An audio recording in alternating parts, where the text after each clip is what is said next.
This is a true story that took place at my uncle's house. Among his neighbors, there was an old woman around 85 or 90 years old. She had an illness that could have been cured with proper treatment. But since she was poor and couldn't afford medical expenses, she turned to black magic for a solution. Every night, people would see her leaving her house between 1 o'clock and 2 o'clock a.m. and returning around 3 at 12 or 4 at 12 a.m. One day, out of curiosity, my uncle asked her where she went every night. She calmly told him, "I go to the burial site. I have a guru there who performs rituals for me. But listen carefully.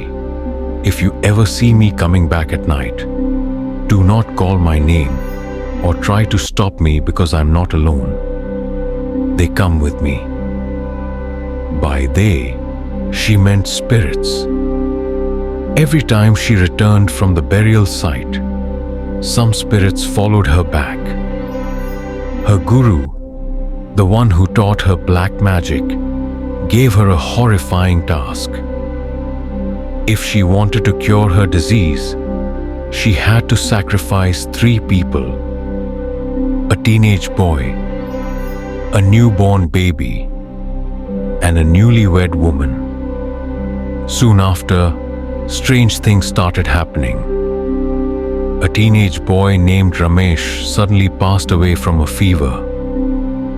Not long after, a newborn baby in the village also died mysteriously. Everything was happening so fast, and fear spread among the villagers. Then one day, that old woman visited my uncle's house. She approached my aunt, touching her hair and back, and whispered, "Can you smell the rice cooking?" My aunt, though she wasn't cooking anything, strangely responded, "Yes." It was as if she had been hypnotized. After that, many terrifying incidents occurred with my aunt. One day, she was sure she had turned off the gas stove. But later, my grandmother found it still on. A major explosion could have happened if she had noticed it in time. She also began seeing figures and shadows that no one else could see. The most terrifying part was that she kept seeing Ramesh's ghost everywhere. Whenever she was alone, his spirit would appear to her. Every night, she would hear the sound of someone crying. Once, she even saw Ramesh standing on a rooftop, looking at her and wailing loudly. As these supernatural occurrences continued, my aunt's mental state started to deteriorate. She became so distressed that she even thought of ending her life. Realizing the seriousness of the situation, my grandfather called a priest to help. The moment the priest stepped into our house, he sensed a strong negative energy. He told us that my aunt was under the influence of black magic. The things she was seeing were illusions created to torment and weaken her. Someone had used dark magic on her, slowly driving her toward destruction. The priest gave her a sacred charm and instructed her to wear it at all times. From that moment on, the haunting stopped, and she never saw those terrifying visions again. Now, let's move on to another eerie case. On August 25, 2004, in a village near Gapang City, South Korea, a road maintenance worker discovered a woman's body. She was dressed in a light blue one-piece outfit with no underwear. He immediately reported it to the police. An autopsy later confirmed that she had died due to asphyxiation. The victim was identified as 23-year-old Park Yuni, who had aspirations of becoming a school teacher. CCTV footage showed her getting off a bus at 8:30 p.m. that evening. But what happened after that remains a mystery. She was supposed to visit the Office of Education that day but never arrived. 3 hours after she stepped off the bus, someone used her credit card at a gas station 20 minutes away from where her body was found. The gas station attendant remembered that the person inside the car had barely rolled down the window while making the transaction. Unfortunately, since there was no CCTV at the gas station, details about the car and its driver remained unknown. Investigators later confirmed that Park Yuni had entered a van after leaving the bus. But the reason behind her decision to get into a stranger's vehicle remains unclear.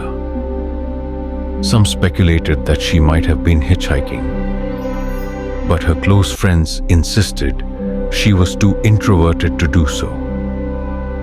A criminal profiler suggested that at some point, she may have realized something was wrong and asked to get out.